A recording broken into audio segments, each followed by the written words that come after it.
আজকে আমাদের আলোচ্য বিষয় পিতার অধিকার। হ্যাঁ, পিতার কি কি অধিকার রয়েছে আমরা সে সম্পর্কে ধারণা নেওয়ার চেষ্টা করব। কেননা যে পিতা এই পৃথিবীতে আসার, আমি যে এসেছি এ আসার মাধ্যম হচ্ছে পিতা। প্রিয় ইসলামী ভাইয়েরা ও মাদানী চ্যানেল দর্শকবৃন্দ, এই পিতাই আমাকে সেই ছোট্ট সময় থেকে লালন পালন করেছে। আমি যখন অসহায় ছিলাম আমাকে খাবার জুগিয়ে দিয়েছে। এই পিতার ওসিলাতে পৃথিবীতে এসেছি। এই পিতাই আমাকে অপ্রাপ্ত বয়স্ক থেকে প্রাপ্ত বয়স্কে উপনীত করেছে। আমার সকল প্রয়োজনকে সে মিটিয়ে দিয়েছে।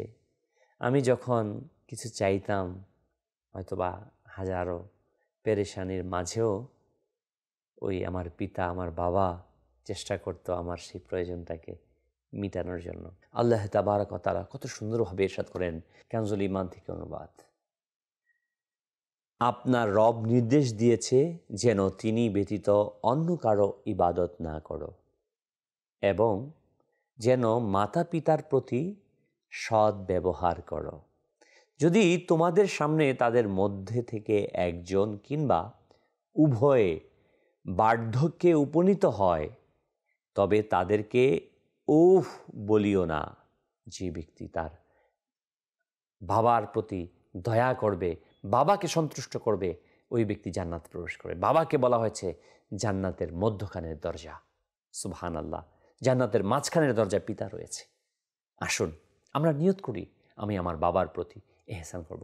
তার সাথে কখনো উচ্চ বাচ্চনীয় কথা বলিয়েন না। বাবাকে কিছু সময় দেন। প্রিয় ভাই, সময় দেন। বাবা বৃদ্ধ হয়ে গিয়েছে, রুমে বসে আছে। বৃদ্ধ যখন হয়ে যায় কেউ তাকে সঙ্গ দেয় না, সে কারোর সাথে কথা বলতে পারে না, তার ফ্রেন্ড সার্কেল নেই, একা ঘরে বসে। শুধু কি খাবারের জন্যই বাবা বসে আছে? ওই বাবার সামনে আপনার ছেলেকে নিয়ে দাদার সাথে কথা বলতে বলেন। আপনি নিয়ে যান, নিয়ে বসেন। আমাদের এই মোবাইল আমাদেরকে সব ধ্বংস করে দিচ্ছে। হায় মোবাইল নিয়ে সারাক্ষণ। বাবার সামনে যাই, মায়ের সামনে যাই, শান্তভাবে কথা বলবো, এই সময়টা আমার কাছে নাই। মোবাইল কথা বলছে, কেমন আছো বাবা? হ্যাঁ ভালো। আপনি দিনে কতটা সময় আপনার বাবার সাথে আপনি সময় দেন? ফ্রেন্ড সার্কেলকে সময় দেওয়ার সময় আপনার কাছে আছে, মোবাইলে ফেসবুকের সময় ব্যয় করার সময় আছে, কিন্তু বাবার সাথে সময় দেওয়ার সময় নাই। বদনসিব। আমি অনুরোধ জানাবো যুবক ভাইদেরকে, সকল ভাইদেরকে, বোনদেরকে, আল্লাহর ওয়াস্তে নিজের প্রতি দয়া করুন। এটা আপনি বাবার প্রতি দয়া করছেন না, বাবার অধিকারকে আদায় করছেন। হ্যাঁ, বাবার অধিকারকে আদায় করছেন। আপনি যদি আপনার বাবার অধিকারকে আদায় করেন, এর বিনিময়ে আপনি পাবেন দুনিয়া এবং আখিরাতে।